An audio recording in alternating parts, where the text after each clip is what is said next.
Lagrange multipliers part 3. We're going to solve an interesting word problem. We want to maximize this volume subject to the constraint S equals 2 pi RH plus 2 pi R squared. This is a cylinder problem. We have a cylinder, very simply, radius R, height H, and the volume, pi R squared is the area of the base times height. Basic formula, pi R squared area of the base times height gives you volume. Surface area, this is the lateral surface area. You can cut this, makes a triangle. H, circumference 2 pi R.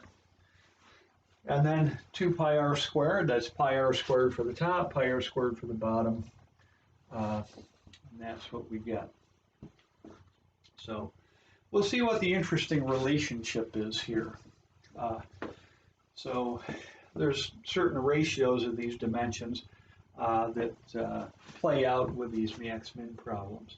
Maximize volume. Well, first of all, the objective equation is right here. That's what we want to maximize. So our objective equation, V of RH, is pi R squared H. And the constraint is, you can set it equal to 0, 2 pi RH plus 2 pi R squared minus S equals 0. Now I left S in here. We could pick an S. If we're making something, you could say, well, we have so many square inches, but I'll just leave the S in here so we can generalize things. S would be a constant. The variables here are really R and H.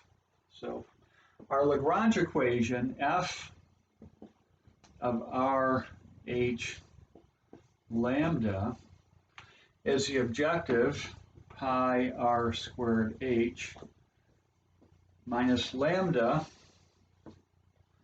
2 pi RH plus 2 pi R squared minus S. And then we can take a couple partial derivatives. F sub R, 2 pi RH minus lambda. Do the R partial in here. It gives us 2 pi H plus 4 pi R. Set it equal to 0. And we can calculate F sub H. In this case, pi R squared minus lambda. H derivative is 2 pi R. That's 0, that's 0. Set that equal to 0. And then we can copy the constraint down here. The constraint is simply this right here. S equals 2 pi RH plus 2 pi R squared.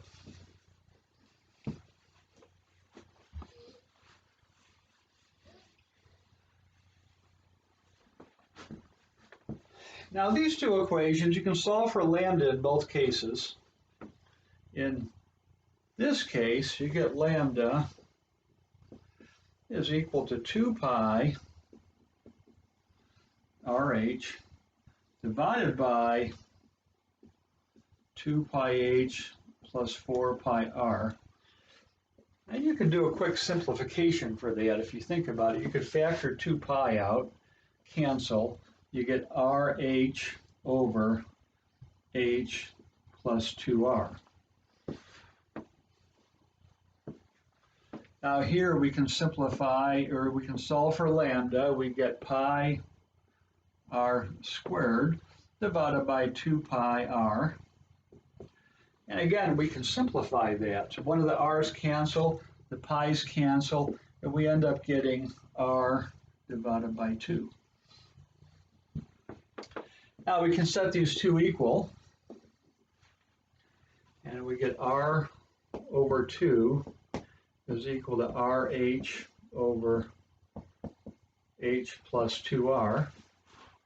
And if you cross multiply, we get RH plus 2R squared equals 2RH. And then you could subtract RH, you get 2R squared equals RH.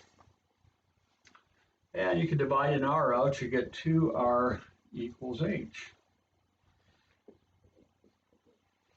Okay, 2R is otherwise known as the diameter.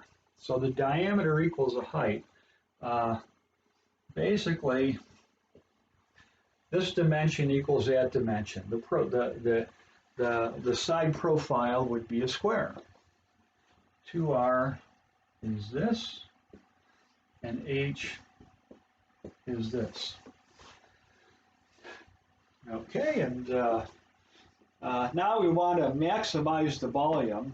It's an interesting question. Now, what exactly is the volume? You could actually substitute in here, and you could find the radius and the height in terms of S. Takes a little bit more work. So for instance, for H, you can put 2R in here, and that gives you S equals 2 pi R times 2R plus 2 pi R squared. And we got 4 pi R squared and 2 pi R squared is 6 pi R squared. We assume R is positive, obviously, so you don't have to worry about square roots or anything. R squared is equal to S over 6 pi. R is equal to square root of S over 6 pi.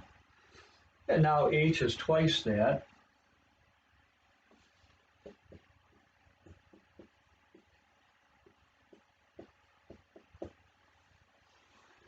So for instance, if we had a surface area in mind, we could plug in here and find the dimensions. Now, the question is, what is the volume?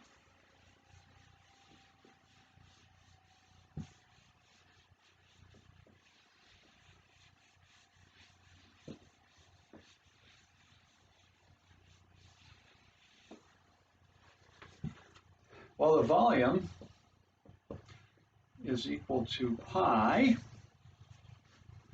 You can plug in R and square it.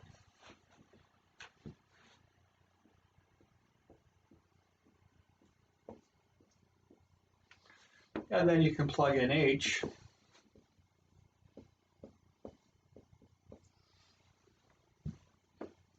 And I guess we need a 2 here. So we get 2 pi. And this is actually equal to S over 6 pi to the 3/2. This is to the first, this is to the half. And you can simplify the pi a little bit and probably simplify the numbers, but that's suffices for an answer. 2 pi parentheses S over 6 pi all to the 3/2 power.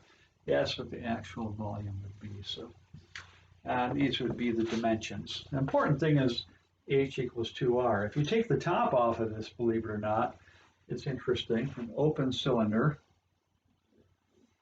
you end up with a different dimension where the radius equals the height.